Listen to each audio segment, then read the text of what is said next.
Yes, I'm sure you have very many friends indeed, but that's not the issue. Even if you summoned every ibis on Hisi Island, I still don't think you'd be able to move the moon mirror.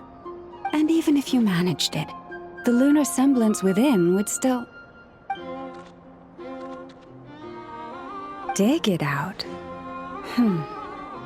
You could, but moving the mirror would still pose a challenge, even for you. Huh? You really can summon every ibis on the island if that's what it takes? And you, on the other hand, think this plan is a joke, even if the ibis gets its entire family involved?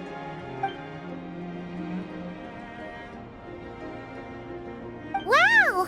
Things are really kicking off over here.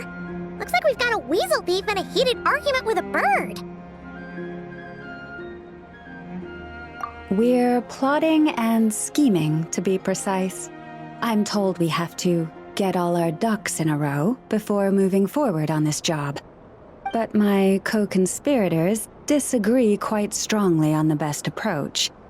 And they're not exactly being diplomatic about it. Choice words have been spoken. All right, I believe you. I'm sure you do have friends in high places. Although, where did you learn to speak like that? From a short girl with a metal arm and a hat. Oh, of course you can keep talking like that so long as you enjoy it. But be sensible around her, okay? Don't copy everything she does. I'm going to have a little chat with the Traveler and Paimon now, so be good and pipe down a little.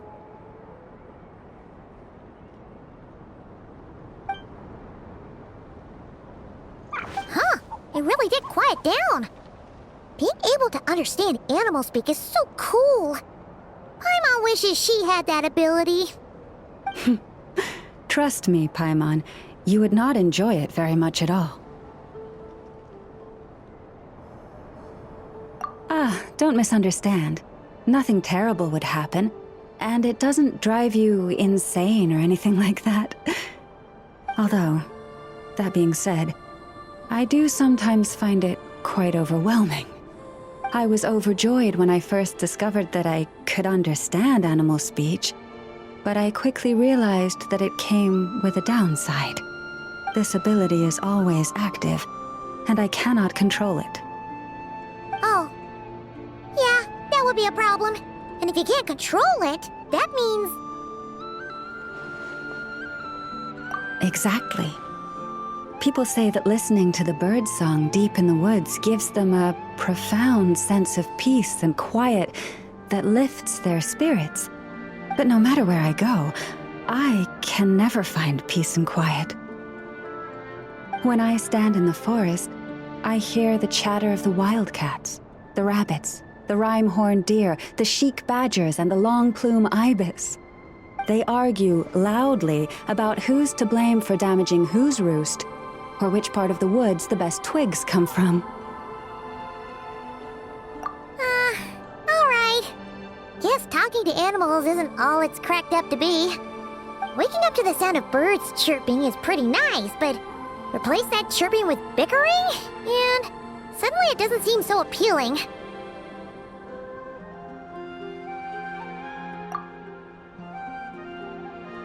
As for me, I've lived with it so long that I'm used to it now. In fact, it would probably be quite an adjustment if I woke up one day and couldn't hear the finches discussing which cup in which house makes for the best bath. Yes, plotting and scheming. Thank you for reminding me. I got a little sidetracked. Although, now that the Traveler's here, we might just have the solution to our problem.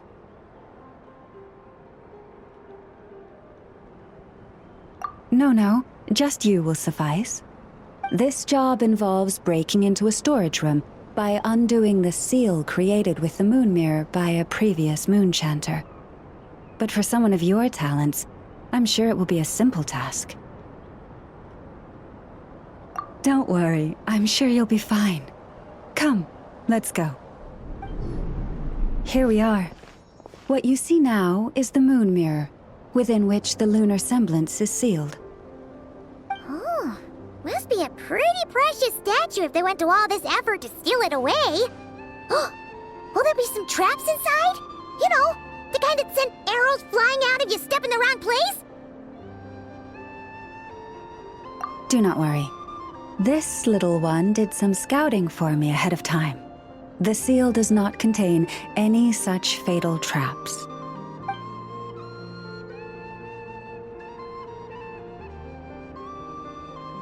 Oh, nice. That's good to know. And yeah, that sounds like a job for a weasel thief. That's true. Each time I ask it for help, I have to pay it 1 mora more the next time we meet. Huh, what a thieving little weasel! Oh wait, that tracks. But considering that it's helping you keep watch on the lunar semblance, it might need a name change. How about... Weasel Guardian!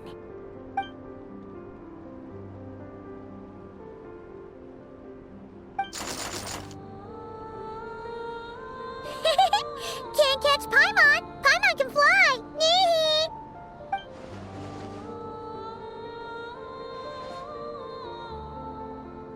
Come on, be nice to our guests.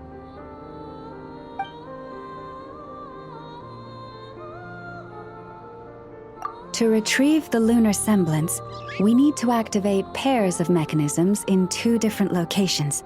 So it's a 2-person job. If you head over there and take the mechanism on that side, I'll take this side. That won't be a problem. I have eyes in the sky. It will keep me updated on where you are and which mechanism is in front of you. Don't worry. All you have to do is follow my instructions.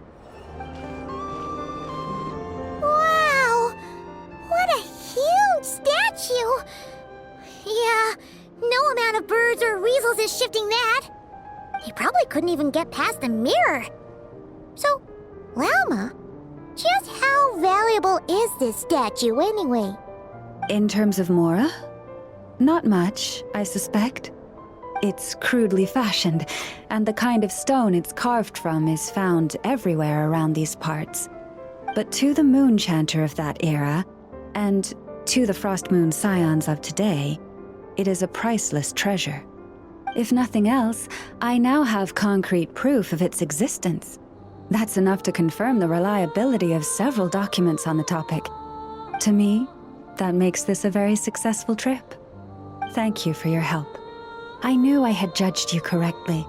The moon mirror posed no obstacle to you. And our little friend here was very impressed with your mechanism operating skills. What is it saying, Lauma? It says that the Traveler is the best treasure hunter it's ever seen. It wishes it could join him on a quest to unlock all the treasure chests in the world.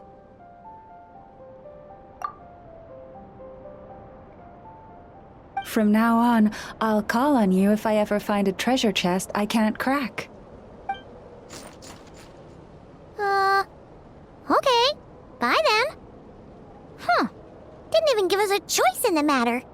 Don't worry, it won't come knocking on your window every day with a Mora coin in its jaws trying to drag you off on a treasure hunt. And it certainly won't be visiting your room in the dead of night, moaning about locks it can't pick. Uh-oh. We better make sure to lock all our doors and windows before we go to sleep tonight. Relax. That weasel's only a child. It means no harm. It's just more talkative than most. All right, let's head back. It's almost time for dinner. Oh, and we still need to figure out how to get this statue back to our library. It seems like I'll need a little help from my friends, after all.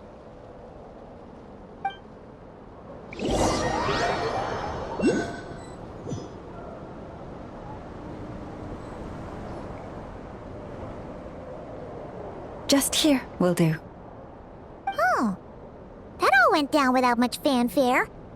Paimon was expecting something exciting to happen once we put it down. Well, it's just a plain old statue. A historical relic. It doesn't hold any kind of mystical power. The real value lies in the stories behind it. My job is to dig those stories up, wherever they might be hiding, verify them, and then share them with the people. Cool! Well, it's a good thing we got it back here in one piece. Indeed. And you two have my thanks for that. Please, take these fruits and quench your thirst. I had the animals gather them in the woods. And after that, forgive me, but I have another request to make of you. I apologize if this is presumptuous of me, but I've seen how well connected you are, and I've heard of your many travels into secret and forgotten places. On your future travels, if you ever come across any texts about the Frostmoon Scions, could I borrow them and make a copy with which to enrich our library? You have my sincere gratitude on behalf of the Frostmoon Scions. Oh boy. That was some seriously tasty fruit. So much better than Paimon's used to. These animals have lived their whole lives in this forest.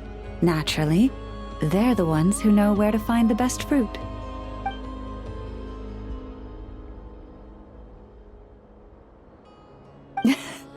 This one says to eat as much as you wish, because it's the top fruit finder in the whole forest. It'll fetch some more right away. Awesome! Thanks so much! Well, I think we can now say that the Grand Library is complete. Next, we'll need to find somewhere to put the bird stands, cushions, and deposit boxes. Ah, hello there, traveler, Paimon. Thanks to your help, the library repairs are basically complete. It's really starting to look the part. What about that other stuff you just mentioned? Are you planning on putting all that in the library too? Yes. That said, it's too big of a job for me to handle alone. I was planning on getting some of our more skilled artisans to help out. The Grand Library is open to humans and animals alike. Since we have furniture for humans to sit down on, there should naturally be some for the animals too. Huh. Yeah, that does kind of make sense. Those are the ones I used to use when the little animals came to talk to me about their struggles. I'd originally planned to make some new ones, but some of the animals are nostalgic for the older items, so we brought them along too. Wait, animals tell you their struggles? Like a therapy session? Kinda sounds like a nice bathhouse for animals. This is one of my duties as Moon Chanter. I would not call it hard work. And it's true. All living things have a need to feel heard. I have always encouraged everyone to come to me without reservation, whatever troubles they may be facing. Hiding your thoughts deep in your heart will not solve anything. In fact, it often makes the problem worse. Oh, well, I've never looked at the numbers, but my sense is that the animals consult me more often. After all, my daily routine is more or less the same as that of my people, and they don't usually come during work hours. It's only when I have free time that I get the occasional human visitor. Animals, on the other hand, lead very different routines from us. Chic badgers tend to visit in the early morning hours, while ibises often drop by after sunrise. Finches come in flocks during the afternoon, chirping and chattering away. The rhyme-horned deer visit at dusk, mostly alone, though sometimes with one or two friends. And once night has fallen, I get the odd weasel thief burrowing into my home. with no time to yourself at all.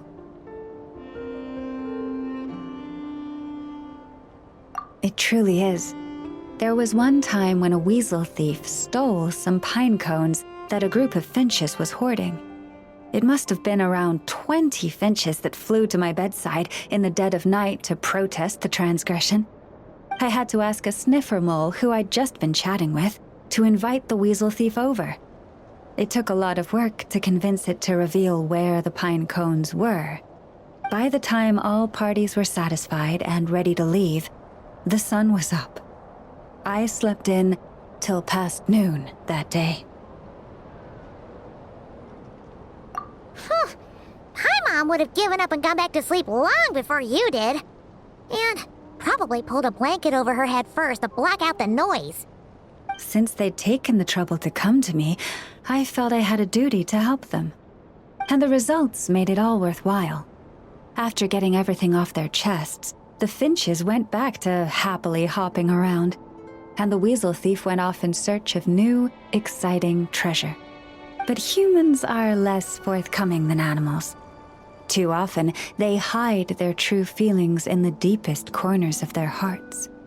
Even those who come to me for guidance, I feel as if they tell me only part of the story, leaving out what truly burdens their soul. Perhaps they are unwilling to say it out loud, to face the real issues head on. Human society often encourages people to hide their true selves. It is not dissimilar to the way that some butterflies hide away in a withered leaf and camouflage their wings to match their environment. Social interactions between humans can be complex and difficult. Everyone has their way of coping, and I don't judge them for it. Nonetheless, suppressing one's true feelings can easily lead to melancholy and depression. Deep-seated issues like that are difficult to resolve, no matter what advice I give. So I had an idea. I thought, what if I could find a way to bring complicated human minds and straightforward animal ones together? Maybe by spending some time around each other, both could experience a new perspective. It was with that in mind that I renovated the Grand Library and turned it into what it is today. Spacious and well-ventilated, and open to humans and animals to come and go as they please. Except maybe on rainy days, when they're looking for shelter. But the rest of the time, people can visit whenever they want, to spend time with the animals, browse books, rest, and enjoy the sun. And perhaps the company of our dear animal friends, who will not be driven away by anything they say, might encourage people to open their hearts and share the truth of what lies within. Wow, you really put a lot of thought into this library renovation. Oh, it sounds great to Paimon. Hugging fluffy animals, lounging in a chair all day without a care in the world. Just thinking about it makes Paimon feel all warm and fuzzy. Of course. Your assistance with the renovation works was invaluable. It should go without saying that the Library of the Frostmoon Scions shall always be open to you.